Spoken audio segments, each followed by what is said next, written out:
Well, we built our original building in 1994-95, and our intent was to put more of the cellar underground, deeper, and we hit rock. So we stopped the excavation and made it a two-story building. Now, besides, with the two-story, if we made it tall enough, we could have a gravity flow. So we put a mezzanine to make the 3 layers. Well, that was a harbinger of things to come, because when that building proved too small, we put in another building, tried to go underground and hit really hard rock, and simply could not without dynamiting, which would have destroyed the foundation integrity on the first building.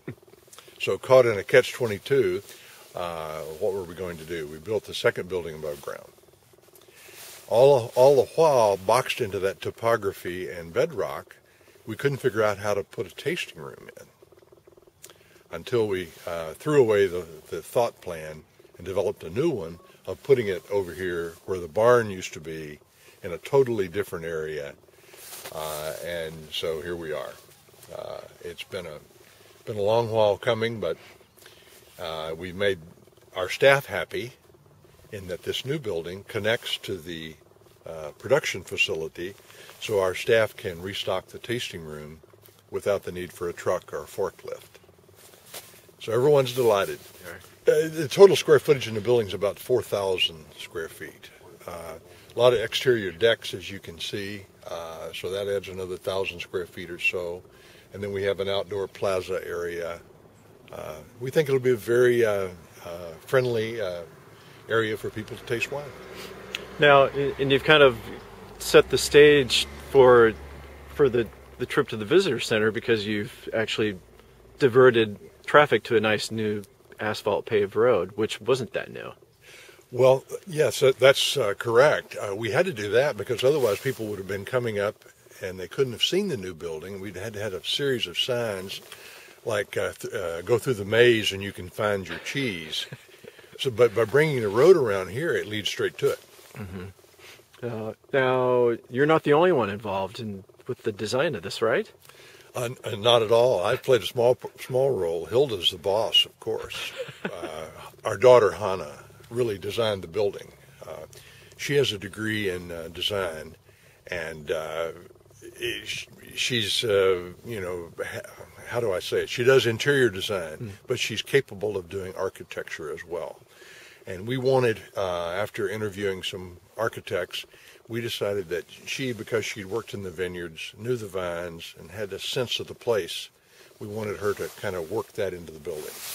And that's been our goal, and I think she's accomplished it quite well. And then you have new plantings around us, at least new for me the last couple of years. Describe what you got going on in the grow tubes behind us. Yeah, the grow tubes it's roughly 8 acres. It's our last planting to use up our flatter ground, and that will be Tempranillo someday. Right now, it is rootstock 4453. That rootstock is very compatible with our serpentine-type soils with higher magnesium levels. And we will be grafting onto that the choice clones of Tempranillo. We have 9 now that are in production trials around the property. And when we identify the best of those, we will probably plant that same clone in all of that 8 acres. Okay. And, or graft it, I mean. Yeah. Tempranillo's put Abacela on the map first, and now it sounds like Albarino is right up alongside there as far as popularity in the marketplace. What are your plantings here are devoted to Albarino? We have about 10 acres of Albarino plantings right now. We may put in may graft over some other material with Albarino.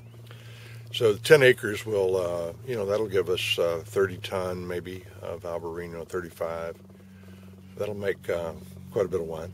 Right. So in your first commercial production of the Albarino was which vintage? 2001. Okay. And so 2010, what was your case production for Albarino? 2010, we have about 1,400 cases. And then when everything comes up online? Right. These young vines here obviously are not bearing very much, and we have 5 acres of those. So there'd be, you said closer to 2,000? It'll be probably 2,000, maybe a little over. Wow. This plaza area, and I need to explain the plaza area a little. Where those stakes are, we just started staking it out and then we quit because it was raining. Will be an outdoor cooking area. Now, don't back up too far. Yeah, I see that.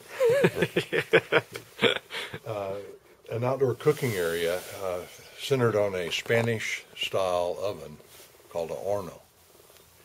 It's a pretty good size oven. We can put an entire pig or lamb inside there. We particularly want to do lechazo, which is a lamb dish that is produced, how do I say this? It's a local specialty in Aranda de Duero, which is Roseburg's sister city in Spain. And they are just excellent at that.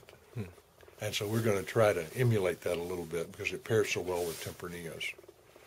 So will that be a wine club thing or a public? We intend to use it for tasting with our wines, for pairing with our wines, and for special wine club events. Yeah. I mean, this is not a restaurant that's going to be open every day. No, not like that.